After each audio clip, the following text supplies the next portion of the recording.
అల్లం, తెల్లగడ్డలు, తగినంత ఉప్పు. ఎండుమిర్చి ఎందుకు మిక్సీకి వేస్తున్నానంటే ఎండుమిర్చి వడలో మిర్చీలు కనబడితే మా పిల్లలు ఎత్తేస్తారు. అందుకు మిక్సీ గ్రైండ్ చేస్తే ఫస్ట్ ఇవి 2 టైమ్స్ మిక్సీకి వేసుకోవాలి. 2 టైమ్స్ వేసుకున్నాక ఈ విధంగా వస్తుంది చూడండి. ఈ విధంగా గరుగ్గా వేసుకోవాలి. ఇప్పుడు దీనిలో మనం ముందుగా నానబెట్టుకున్న పప్పు వేసుకోవాలి.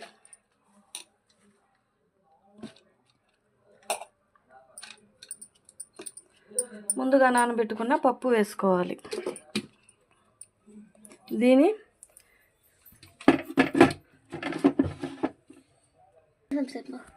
చూడండి ఫ్రెండ్స్, ఈ విధంగా మెత్తగా కాకుండా కాస్త గరుగ్గా కచ్చాపచ్చాగా దంచుకోవాలి. మిగిలిన పప్పు కూడా గ్రైండ్ చేసుకోవాలి. మిగిలిన పప్పు మొత్తం గ్రైండ్ చేసుకోవాలి. మిక్సీకి వేసుకున్నాక పప్పు చూడండి ఈ విధంగా గట్టిగా వేసుకోవాలి. మనము ముందుగా తరిగి పెట్టుకున్న ఆనియన్స్ వీటిలో కలుపుకోవాలి. ఈ విధంగా సన్నగా తరిగిన ఆనియన్స్ వీటిలో కలుపుకోవాలి. కలుపుకున్నాక చూడండి ఒక్కసారి సాల్ట్ సరిపోయిందా లేదా చెక్ చేసుకోవాలి. ఉప్పు ఈ విధంగా అంతా కలుపుకోవాలి. దీంట్లో కొత్తిమీర, కరివేపాకు అవి వేయాల్సిన అవసరం లేదు ఫ్రెండ్స్. అది వేస్తే మసాలా వడ కింద వస్తుంది. అలసంద పప్పు వడలకి ఆ విధంగా వేయకూడదు. ఇది విలేజ్ స్టైల్ వడ. ఒకసారి ఉప్పు ఉందా లేదా అనేది చెక్ చేసుకోవాలి. మనం ఉప్పు తక్కువగా ఉంది.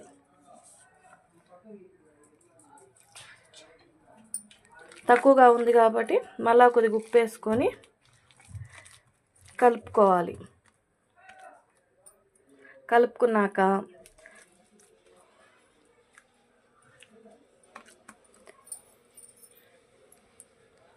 చూడండి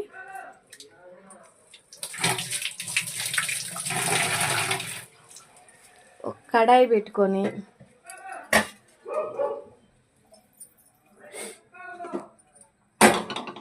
పెట్టుకొని తగినంత ఆయిల్ స్టవ్ వెలిగించి తగినంత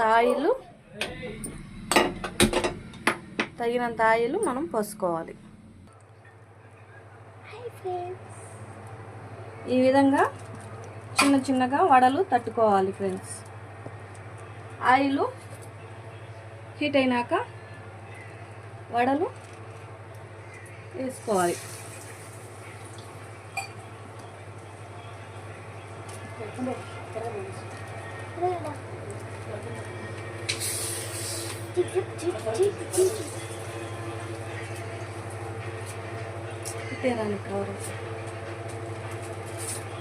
ఈ విధంగా చిన్నగా పల్సగా హోల్స్ పెట్టుకుంటే మధ్యలో ఉడుకుతుంది. చుట్టూ మధ్యలో ఉడికేదానికి హోల్స్ పెట్టాలి.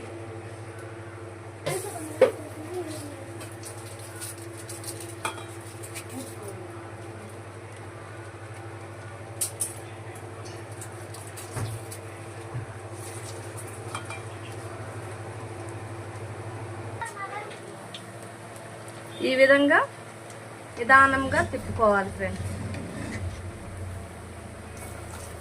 చూడండి ఎంత బాగా కాలుతా ఉన్నాయో వడలు.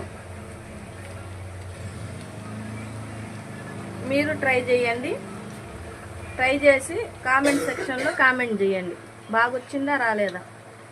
బ్యాడ్ కామెంట్స్ మాత్రం పెట్టద్దండి.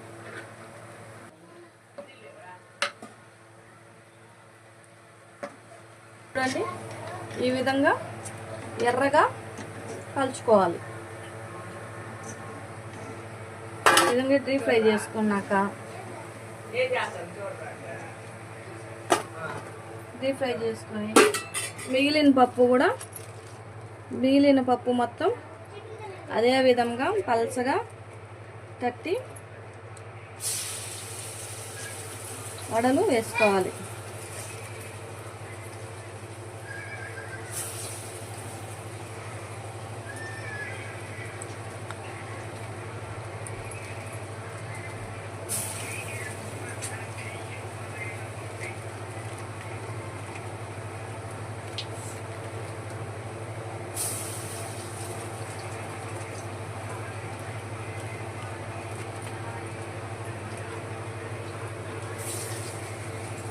స్టార్ట్.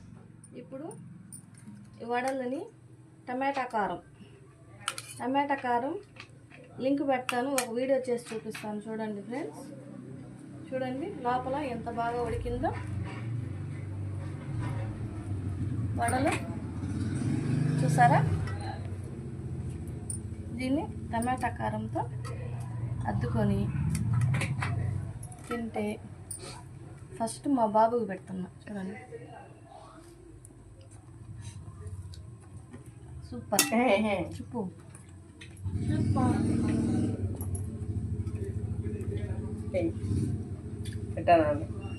సూపర్గా ఉంటుంది ఫ్రెండ్స్, మీరు కూడా ఒకసారి ట్రై చేసి చూడండి. Okay, bye friends. చావల్.